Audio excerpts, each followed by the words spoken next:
was made for you and me.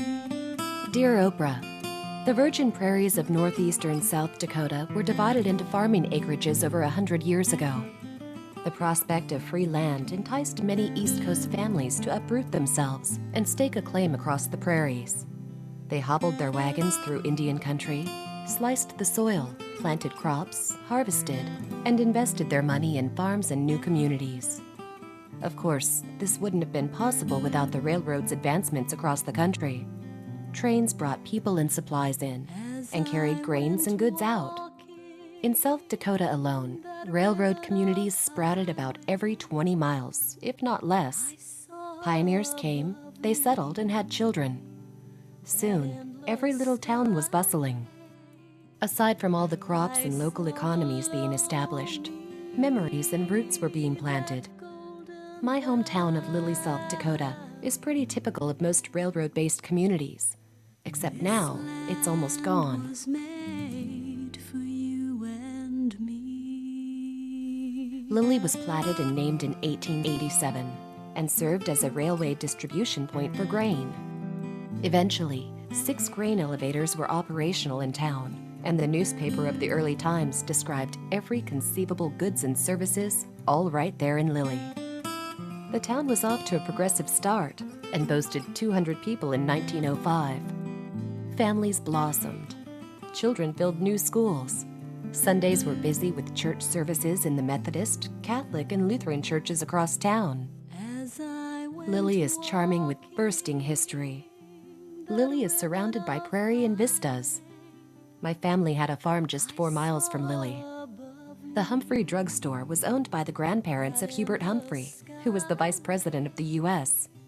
There was a grocery store with penny candy, a post office, a gas station, a hardware store, and a beer joint. Basketball was the passion. We were the Lily Wildcats. The Great Depression took its toll on Lily, and the population was almost cut in half before World War II. All but one of the grain elevators burned. Soon, everyone was leaving Lily or moving out to the Lily Cemetery. I, too, eventually went on to college, then out of state for a career. Today, our population isn't 250, nor is it 150. Today, the population of Lily is 5. 5 dedicated souls who won't give up on their town. Yes, it's very quiet, and not a lot of cars travel through, but it's home. Why would you come to Lily today? Why would you, Oprah, come to Lily? Oprah, if you came to Lily today, you would spark a movement. That spark would ignite the spirit of Lily, and Lilyites from all over the country would come home. And that's what we need. The pace of life is too fast nowadays, and small towns offer opportunities to remember to slow down and perhaps think of a different kind of life where families and memories are savored. While the physicality of Lily has practically vanished, the roots and spiritual ties are alive and well in people all over this country, just like me. They need to come home once again and recharge their souls from the land that gave Lily life. Oprah, please come to Lily, South Dakota.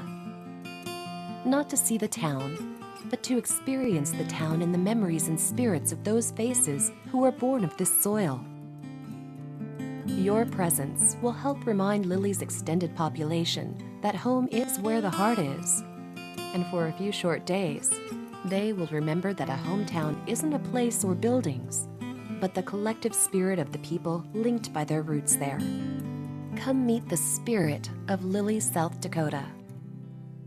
This land was made